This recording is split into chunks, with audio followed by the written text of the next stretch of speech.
Sebuah tulisan yang mana sangat menarik untuk diulas dan tentunya sangat menarik untuk dipahami. Jadi tolong siapkan mental Anda untuk membaca tulisan Mahfud MD ini mengenai khilafah yang mana harus dengan tegas ditolak di muka bumi Indonesia ini. Titik. Indonesia bukan tempat yang pas untuk paham itu. Silakan cari negara lain dan jangan paksakan kami oleh Mahfud MD. Buktikan bahwa sistem politik dan ketatanegaraan Islam itu tidak ada. Islam itu lengkap dan sempurna. Semua diatur di dalamnya, termasuk khilafah sebagai sistem pemerintahan. Pernyataan dengan nada agak marah itu diberondongkan kepada saya oleh seorang aktivis Ormas Islam asal Blitar saat saya mengisi halaqoh di dalam pertemuan Muhammadiyah se-Jawa Timur ketika saya masih menjadi Ketua Mahkamah Konstitusi. Saat itu, teman saya, Prof. Zainuri yang juga dosen di Universitas Muhammadiyah Sidoarjo, mengundang saya untuk menjadi narasumber dalam forum tersebut dan saya diminta berbicara seputar konstitusi bagi umat Islam Indonesia.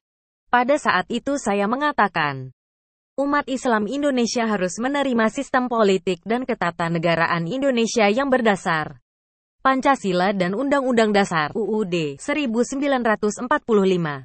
Sistem negara Pancasila yang berbasis pluralisme, Bhinneka Tunggal Ika, sudah kompatibel dengan realitas keberagaman dari bangsa Indonesia. Saya mengatakan pula, di dalam sumber primer ajaran Islam, Al-Quran dan Sunnah Nabi Muhammad SAW, tidak ada ajaran sistem politik, ketatanegaraan, dan pemerintahan yang baku. Di dalam Islam memang ada ajaran hidup bernegara dan istilah khilafah. Tapi sistem dan strukturisasinya tidak diatur di dalam Al-Quran dan Sunnah, melainkan diserahkan kepada kaum muslimi sesuai dengan tuntutan tempat dan zaman. Sistem negara Pancasila khilafah sebagai sistem pemerintahan adalah ciptaan manusia yang isinya bisa bermacam-macam dari waktu ke waktu dan dari tempat ke tempat. Di dalam Islam tidak ada sistem ketatanegaraan dan pemerintahan yang baku. Umat Islam Indonesia boleh mempunyai sistem pemerintahan sesuai dengan kebutuhan dan realitas masyarakat Indonesia sendiri. Para ulama yang ikut mendirikan dan membangun Indonesia menyatakan, negara Pancasila merupakan pilihan final dan tidak bertentangan dengan syariah sehingga harus diterima sebagai miat kongalisa atau kesepakatan luhur bangsa. Penjelasan saya yang seperti itulah yang memicu pernyataan aktivis Ormas Islam dari Blitar itu, dengan meminta saya untuk bertanggung jawab dan membuktikan bahwa di dalam sumber primer Islam tidak ada sistem politik dan ketatanegaraan. Atas pernyataannya itu, saya mengajukan pernyataan balik. Saya tak perlu membuktikan apa-apa bahwa sistem pemerintahan Islam seperti khilafah itu tidak ada. Yang baku karena memang tidak ada. Justru yang harus membuktikan adalah orang yang mengatakan ada sistem ketatanegaraan atau sistem politik yang baku dalam Islam. Kalau saudara mengatakan bahwa ada sistem baku di dalam Islam, coba sekarang saudara buktikan bagaimana sistemnya dan di mana itu adanya, kata saya. Ternyata dia tidak bisa menunjuk bagaimana sistem khilafah yang baku itu. Kepadanya saya tegaskan lagi, tidak ada dalam sumber primer Islam sistem yang baku. Semua terserah pada umatnya sesuai dengan keadaan masyarakat dan perkembangan zaman. Buktinya, di dunia Islam sendiri sistem pemerintahannya berbeda-beda. Ada yang memakai sistem mamlakah, kerajaan. Ada yang memakai sistem emirat, keamiran. Ada yang memakai sistem sultaniyah, kesultanan. Ada yang memakai jumhuriyah, republik, dan sebagainya. Bahwa di kalangan kaum muslimi sendiri implementasi sistem pemerintahan itu berbeda-beda sudahlah menjadi bukti nyata bahwa di dalam Islam tidak ada ajaran baku tentang khilafah. Istilah fikihnya sudah ada ijma, sukuti, persetujuan tanpa diumumkan di kalangan para ulama bahwa sistem pemerintahan itu bisa dibuat sendiri-sendiri asal sesuai dengan maksud syari, maqasid al-syar'i.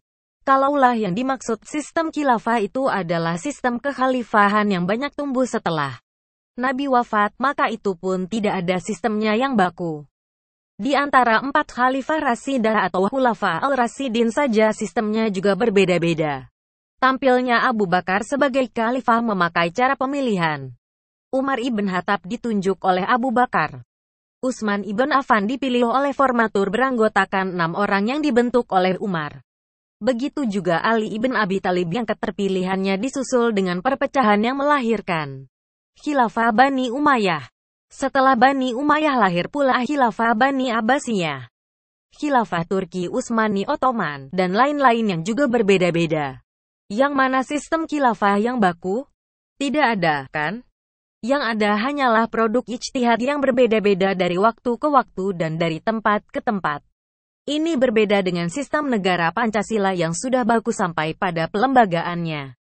Ia merupakan produk ijtihad yang dibangun berdasar realitas masyarakat Indonesia yang majemuk. Sama dengan ketika Nabi membangun negara Madinah. Berbahaya para pendukung sistem khilafah sering mengatakan, sistem negara Pancasila telah gagal membangun kesejahteraan dan keadilan. Kalau itu masalahnya, maka dari sejarah khilafah yang panjang dan beragam, sehingga tak jelas yang mana yang benar, itu. Banyak juga yang gagal dan malah kejam dan sewenang-wenang terhadap warganya sendiri. Semua sistem khilafah, selain pernah melahirkan penguasa yang bagus, sering pula melahirkan pemerintah yang korup dan sewenang-wenang. Kalaulah dikatakan bahwa di dalam sistem khilafah ada substansi ajaran moral dan etika pemerintahan yang tinggi, maka di dalam sistem Pancasila pun ada nilai-nilai moral dan etika yang luhur. Masalahnya, kan, soal implementasi saja. Yang penting sebenarnya adalah bagaimana kita mengimplementasikannya. Sejak Konferensi Internasional Hizbut Tahrir tanggal 12 Agustus tahun 2007 di Jakarta yang menyatakan demokrasi haram, dan Hizbut Tahrir akan memperjuangkan berdirinya negara khilafah transnasional. Dari Asia Tenggara sampai Australia, saya mengatakan bahwa gerakan itu berbahaya bagi Indonesia. Kalau ide itu, misalnya, diterus-teruskan, yang terancam perpecahan bukan hanya bangsa Indonesia, melainkan juga di internal umat Islam sendiri. Mengapa? Kalau ide khilafah diterima, di internal umat Islam sendiri akan muncul banyak alternatif yang tidak jelas karena tidak ada sistemnya yang baku berdasar Al-Quran dan Sunnah. Situasinya bisa saling klaim kebenaran dari ide khilafah yang berbeda-beda itu. Potensi kaos sangat besar di dalamnya. Oleh karena itu, bersatu dalam keberagaman di dalam negara Pancasila yang sistemnya sudah jelas dituangkan di dalam konstitusi menjadi suatu keniscayaan bagi bangsa Indonesia. Ini yang harus diperkokoh sebagai miat sakon galiza, kesepakatan luhur seluruh bangsa Indonesia. Para ulama dan intelektual Muslim Indonesia sudah lama menyimpulkan demikian. Mahfud MD, Ketua Umum Asosiasi Pengajar Hukum Tata Negara dan Hukum Administrasi Negara, APHTN tanda hubung HAN, Ketua Mahkamah Konstitusi RI periode tahun 2008 sampai tahun 2013. Jadi bagaimana menurut Anda?